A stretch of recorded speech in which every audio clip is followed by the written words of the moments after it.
السلام عليكم. اليوم في حلقة جديدة غادي نهضروا على علاش التعليم المدرسي كيقتل الابداع. هنايا غتعرفوا بانه كاين واحد الحقيقة صادمة ورا هاد المسألة هادي، وعلاش التعليم عندنا مديور بهاد الطريقة هادي. علاش خاصك تمشي للمدرسة مع 8 تخرج مع مثلا 12 ترجع حتى 6 تاع العشية؟ علاش كاينه كثرة المواد؟ علاش كاينه مواد ما عندنا ما نديرو بها ومعمرها لينا البروغرام وخاصك توجد ليها وخاصك تمتحن فيها وخاصك تنجح فيها، مع العلم ان هاد المواد اللي جيتي تشوف ماشي ابليكابل، ما عندهاش شي قيمه مضافه لك.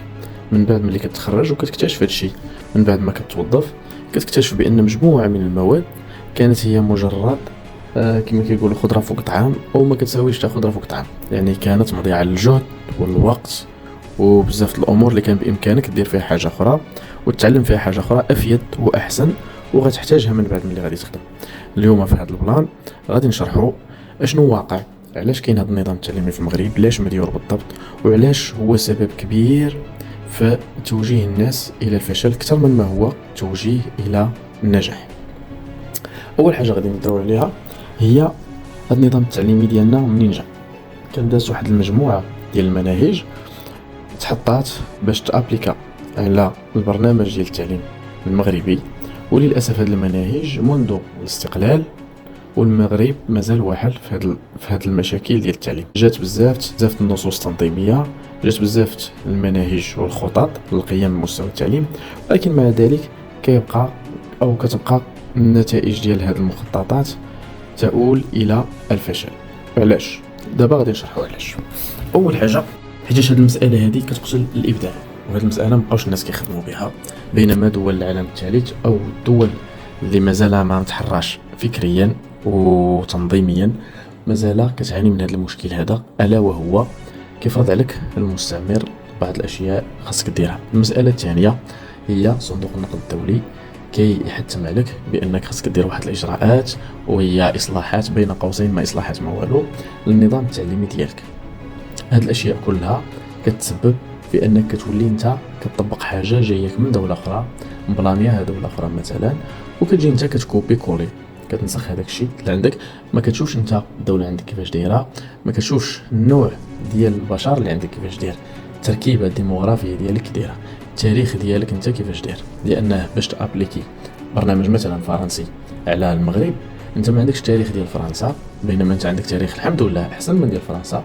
ما عندكش البنيه الديموغرافيه ديال فرنسا، ما عندكش بزاف الحوايج. هذا ماشي كتعني نقصا وانما اختلاف.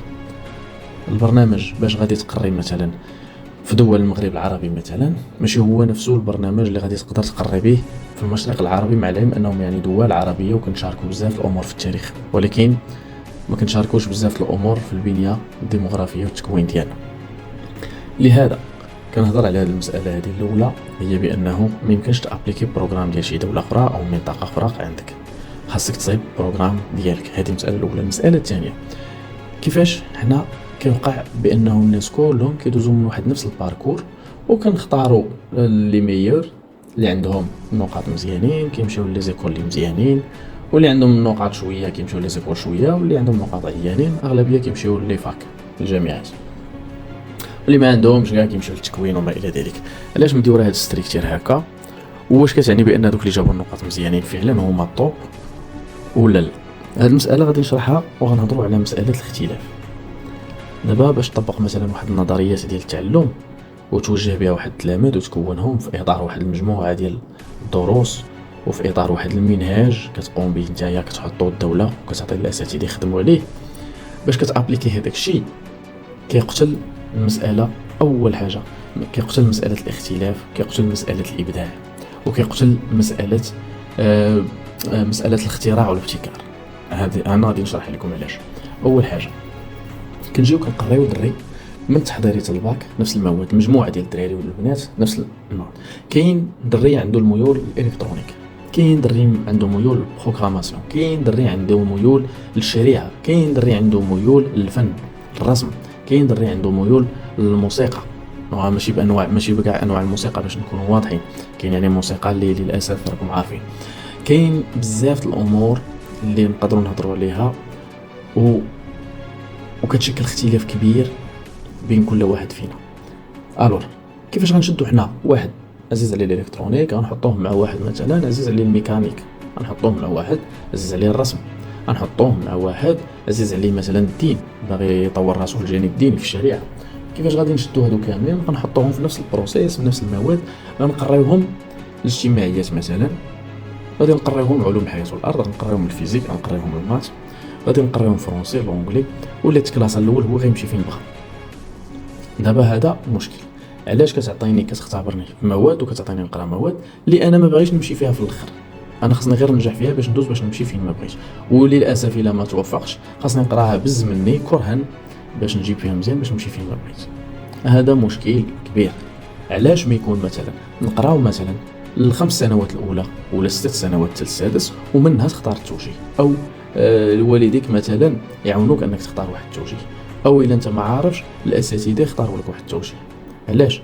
لان نظره الاستاذ لك مثلا كتلميذ اكبر من النظره ديالك لنفسك، لانك ما اكتشفتيش ذاتك، خصوصا انت مازال طفل مثلا، نقولوا مثلا عندك 11 سنه ولا مازال انت ما عارفش الميولات ديالك، ولكن واحد الاستاذ شاف الميولات ديالك، باك شاف الميولات ديالك مثلا، الام ديالك شافت الميولات ديالك.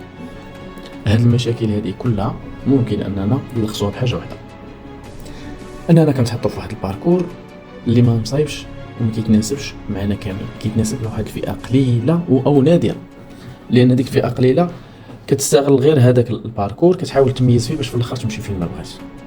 علاش انا من نسالي السادس نكون تعلمت الامور الاساسيه، تعلمت واحد 2 لغات ولا 3، ضبطت اللغه العربيه اللي هي الام، ضبطت واحد 2 لغات خصوصا الانجليزيه لانها الاهم مثلا، ولا كانت الفرنسيه حتى هي شبعه فوق طعام مزيان.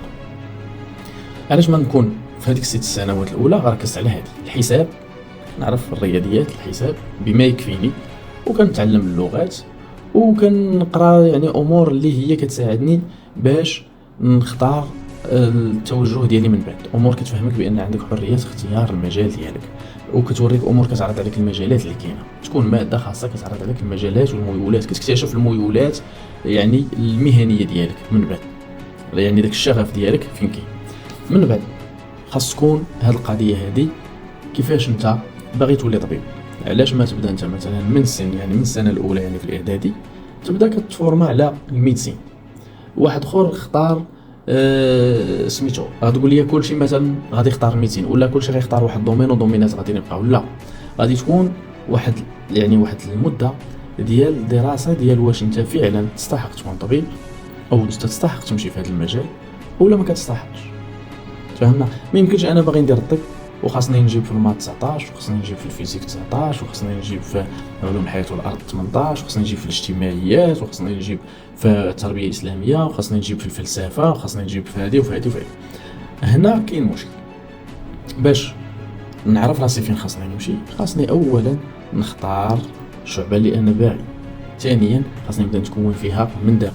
شي فرضا نقولوا نخليو هذا الباركور هذا يقرا فيه كلشي حتى الباك، فرضا الدوله ما عندهاش داك الجهد باش انها دير تخصصات ابتداء من الاعدادي، ياك نقولوا هذه المساله هذه ماشي ابليكابل، ما يمكنش ديرها يعني بسبب ميزانيه وبسبب بزاف الامور، ياك خاص على الاقل تزرع مواد اللي كتنمي هذه المساله ديال التخصص، عوض ما غادي تبقى دير لي مثلا 11 ماده ولا 12 ماده مريقين والو.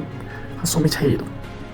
اول حاجه خاصها تحيد هي مثلا الاجتماعيات، ماشي كنقول بانها غير مهمه، التاريخ مهم بالعكس، ولكن هذه مساله الاجتماعيات او التاريخ لان الوظائف فيها ولا الا شفنا سوق الشغل ما فهمتش انا شنو الانسان غيخدم اجتماعي. التاريخ خاصك تقراه كي طبيب، مثلا انا تخصصي الالكترونيك وانا محب للتاريخ وكنقرا الكتب ديال التاريخ يعني بكثره. دوز للمساله اخرى، نحيد المواد اللي مثلا علوم الحياه والارض، هذيك العلوم الحياه والارض غادي نحيدها وغادي نشد ندير فيها واحد 3 تخصصات. شي علوم الحياه والارض والفيزياء والكيمياء وداك الشيء غادي نشد غندير مثلا واحد 3 تخصصات. ندير واحد التخصص بحال عام كيهضر على كل ما له علاقه بالفيزياء والكيمياء وبهذا الشيء ديال علوم الحياه والارض، الظواهر المناخيه ولا دي ان والبيولوجي ديال الانسان وما الى ذلك. ندير غير دي زانديس، ما غاديش نمشي نشد ندير ماده انسان قاعد كيقرا في الخليه وانواعها. اش غدير ليا انا الخليه دابا؟ مثلا انا باغي نمشي نتوجه في مثلا كنحب المات مثلا، اشنو غدير ليا هاد الخليه هادي؟ واخا المات ما يمكنش تخدم به تا هو غير باش تفهم واحد الامور. المات ما كايناش شي حرفه غادي ديرها بالمات ملي غتسالي من غير استاذ بروف ديال المات ما يمكنش غتخدم به. المات هو غير انديس تا هو الذكاء، وكيساعد في شي حوايج.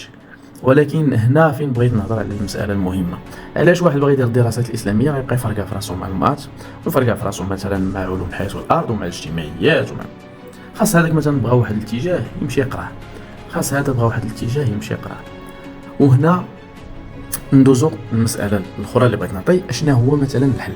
علاش حنا كل واحد باغي تخصص ومفروض علينا نقراو واحد الباركور منه حنا عندنا مثلا نقول وصلنا للسابعه او السنه الاولى اعدادي، وحنا كتبقى كتخابط في واحد الباركور اللي انت في الاخر عارف راسك ما باغيش، وهادشي كيؤدي للفشل.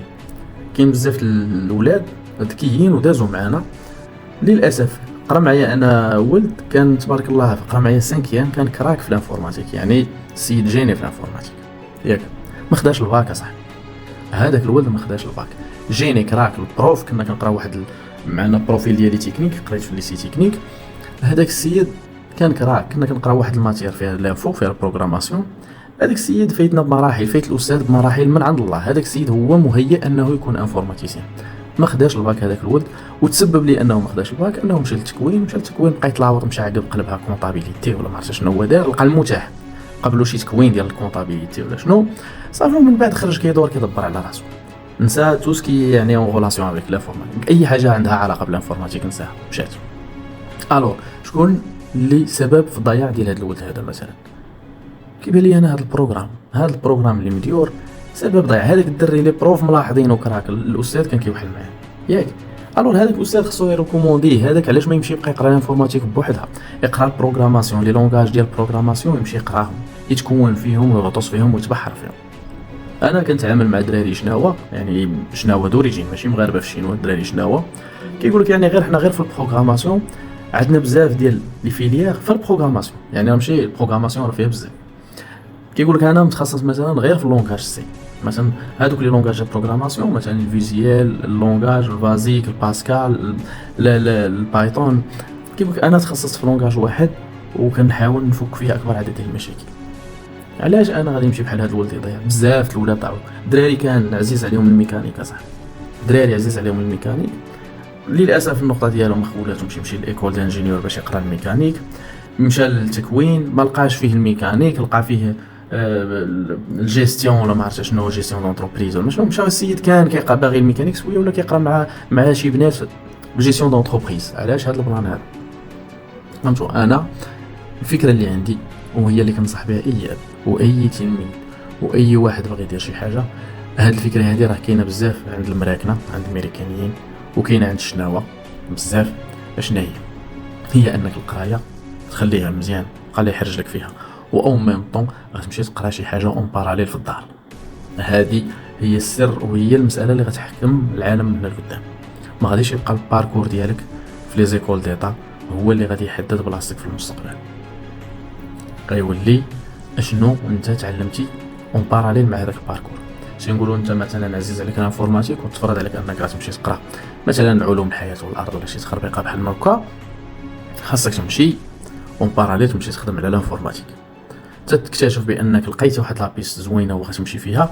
ديك الساعه جمون فو واش تخلي القرايه ولا ما تخليهاش، غتمشي تغطس في هذاك المجال. ودا اللي راك تشوفوه قدامكم الدراري، كتشوف بانه واحد من 14 عام وهو كيخرمز مثلا في بيسي وتعلم وبقى كحال بقى كيدير لوطو فورماسيون راسو. اما دابا راه ساهل، راه اللي بغيتي التوجيه ساهل، اللي بغيتي فورماسيون ساهل، يكفي غير انك تختار دومين ديالك وتبحر فيه مع راسك.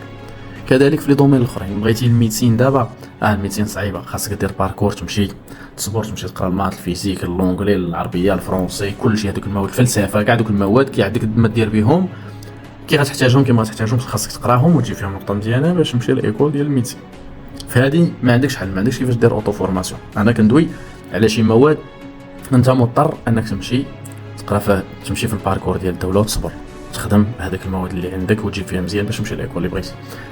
اما انا كندوي على واحد 80% هادو اللي خاصهم يمشيو لواحد شي حاجه معينه، خاصهم يكملوا في الدوله ولا يقراو فيها مزيان. كمل سير الله يسهل عليك دير هذاك الشيء اللي باغي، ولكن صبر خذ الباك نقطه مزيانه باش تمشي فين باغي. انا كندوي على الناس اللي مثلا بحالي انت كيعجبك الالكترونيك، المغرب ما كيصايب شي حاجه في الالكترونيكا باش تكونوا فاهمين. كاينين شركات تنستالو في المغرب كيصايبوا الطوموبيلات كيصايبوا شي حاجه شويه في لي كارت هذه مزيان.